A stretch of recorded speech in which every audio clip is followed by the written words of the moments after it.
I'm Aislu Wahid, and last time I did a recording about The Fish in the Ring. And this time we're reading the second story in the Bedtime Stories, Perfect for Sharing, by Miles Kelly. And if you haven't already watched the other video about The Fish in the Ring, I suggest you go read that before we start this one. So, without further ado, let's get started. Capo Rushes by Joseph Jacobs. There was once a very rich gentleman who had 3 daughters, and he thought he'd see how fond they were of him. So, he said to the first, "How much do you love me, my dear?" "Why," said she, "as I love my life." "That's good," said he. So, he said to the second, "How much do you love me, my dear?" "Why," said she, "better than all the world." "That's good," said he. So, he said to the third, "How much do you love me, my dear?"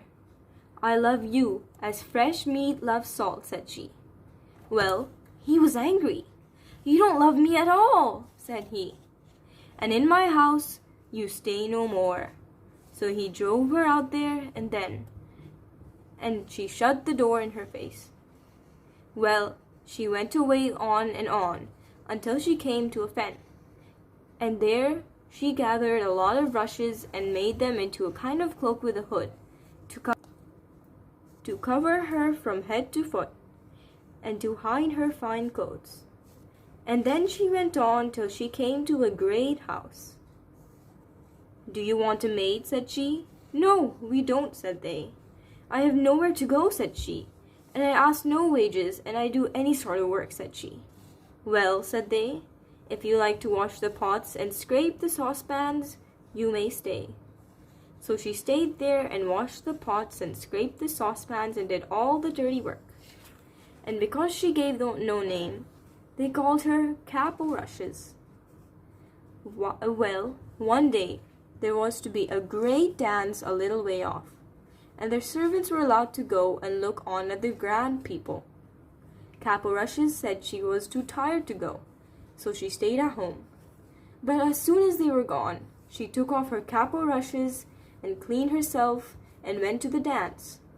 There was no one at the dance so finely dressed as she. Well, who should be there but the master's son, and what should he do but fall in love with her the moment he set eyes on her? He wouldn't dance with anyone else. But before the dance was done, Capo Rushes slipped off, and away she went home. When the other maids came back, she was pretending to be asleep with her Capo Rushes on. Well, the next morning they said to her, "You did miss a sight, Capo Rushes." "What was that?" said she. "Why, the beautifulest lady you ever saw was there. She dressed right gay and grand. The young master, he never took his eyes off her, and they danced all night long." "Well, I should have liked to have seen her," said Capo Rushes. "Well, there's to be another dance this evening, and perhaps she'll be there." But come the evening, Capo Rushes said she was way too tired to go with them. However, when they were gone, she took off her Capo Rushes, cleaned herself, and away she went to the dance, like the night before. The master's son had been hoping to see her, and he danced with no one else. He never took his eyes off her. But before the dance was over, she slipped off, and home she went, and when the maids came back, once again, she pretended to be asleep with her Capo Rushes on. The next day, they said to her again, "Well, Capo Rushes, you should have been there to see the lady. There she was again, gay and grand, and the young master never took his eyes off her." "Well there," said she, "I should have liked to have seen her." "Well," said they, "there's a dance again this evening, and you must go with us, for she's sure to be there." Come that evening, Capo Rushes said she was too tired to go, and do what they would, she stayed at home. But when they were gone, she offed her Capo Rushes and cleaned herself, and away she went to the dance, like the night before. The master's son was very glad indeed when he saw her. he danced with none but her, and never took his eyes off her. When she wouldn't tell him her name, nor where she came from, he gave her a ring and told her if he didn't see her again, he should probably die. Well, before the dance was over, off she slipped and home she went, and when the maids came home, she was pretending to sleep with her cap o' rushes on. Well, the next day they said to her, "There, cap o' rushes, you didn't come last night, and now you won't see the lady, for there's no more dances." "Well, I should really like to see her," said she. The master's son tried every way to find out where the lady had gone, but go where he might and ask whom he might, he never heard anything about her. Soon he got worse and worse for the love of her, till he had to keep his bed. "Make some gruel for the young master," they said to the cook. "He's dying for the love of the mysterious lady." The cook had just set about making when the cap o' rushes came in. "What are you doing?" said she. "I'm going to make some gruel for the young master," said the cook, "for he's dying for the love of the mysterious lady." "Let me make it," said Cap o' Rushes.